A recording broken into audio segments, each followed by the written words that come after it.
The sun had barely risen over the rolling fields when Sarah pulled her hair back into a ponytail and laced up her worn boots. Life on the farm had never been easy, but since her husband's passing overseas, every morning felt like climbing a mountain barefoot. The land was heavy with memories of him, his laughter echoing through the barns, the way he'd fix a broken fence with one hand while holding her hand with the other. Now, it was just her and the farm.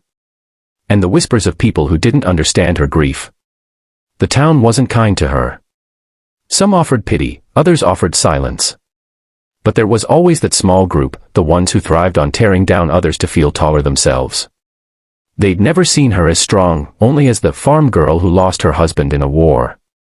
To them, she was a fragile widow, someone who belonged to sadness. Sarah ignored them most days, but the weight of their mockery often pressed against the edges of her patience like a storm cloud ready to burst. One day at the local feed store, Sarah's patience was tested. She had gone in to pick up supplies, feed sacks almost as heavy as her sorrow, and the group of young men who lingered by the counter started their chorus. "Hey, farm girl," one sneered. "What's a farm girl gonna do? Milk the cows to death. You think you're tough 'cause you throw hay around." Another chuckled and whispered loud enough for everyone to hear, "Poor thing, couldn't keep her husband safe. Guess she's all alone now." The words cut like barbed wire. Sarah's hands trembled, not from weakness but from the rage boiling beneath her calm surface. She wanted to shout, to scream, to break them the way they tried to break her. But instead, she turned slowly, her voice steady, her eyes sharp as steel. She didn't need to raise her tone, the quietness carried more weight than 1,000 screams. She rolled up her sleeve, revealing the ink that curled across her forearm. It was simple, black, and powerful. A tattoo of her husband's name, his military insignia, and beneath it, the words, "Army Widow, Forever Strong." The feed store fell silent. The boys' laughter stumbled into uneasy coughs. "This," Sarah said, her voice unwavering, "is what a farm girl's gonna do. She's gonna stand. She's gonna fight for every acre, every memory, every breath. My husband didn't die so you could sit here and belittle the life he left me to protect. You want to know what a farm girl's gonna do? She's gonna outlast you. Every single time." For the first time, the bullies had no words. They shifted, uncomfortable, their arrogance deflating like a balloon punctured by truth. The owner of the store, an older man who had known Sarah's husband, placed a hand gently on her shoulder and nodded with pride. The silence that followed wasn't empty, it was filled with respect. Sarah gathered her supplies and walked out with her head high, her boots striking the floor like a drumbeat of resilience. But the story didn't end there. The barn door creaked open as Sarah pushed it with her shoulder, her arms full of hay bales that felt twice as heavy as they used to.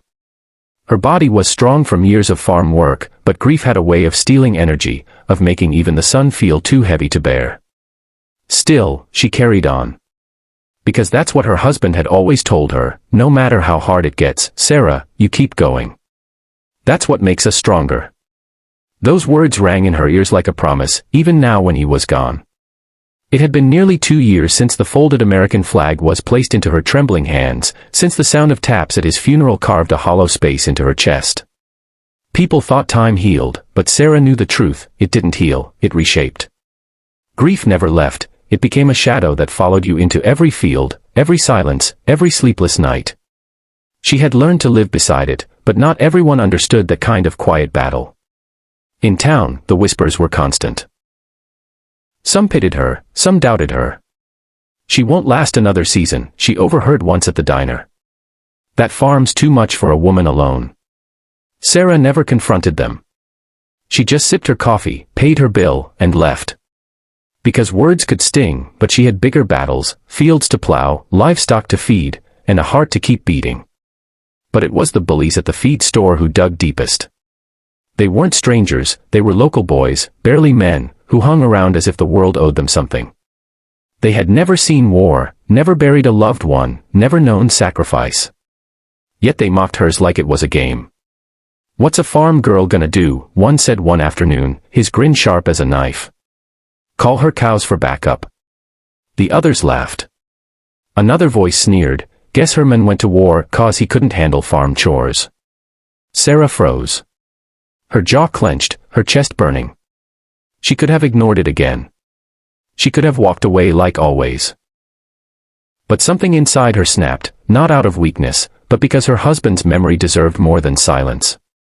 Slowly, she set down the sack of grain, dusted her hands on her jeans, and turned toward them. Her voice was steady, but every syllable cut through the laughter like thunder through silence. "You think it's funny?" she asked. "You think sacrifice is something to mock? Let me show you something." She rolled up her sleeve, exposing her tattoo. The store went quiet. Inked into her skin were the words, "Army Widow, Forever Strong," alongside her husband's unit insignia. It wasn't just a tattoo. It was her shield, her story, her vow carved into flesh. She raised her arm so they couldn't look away. "This isn't weakness. This isn't pity. This is love and loss and strength you'll never understand. My husband gave his life for this country. And I'm giving mine every day to keep this farm alive. You want to know what a farm girl's gonna do? She's gonna fight. She's gonna endure. She's gonna outlast your laughter."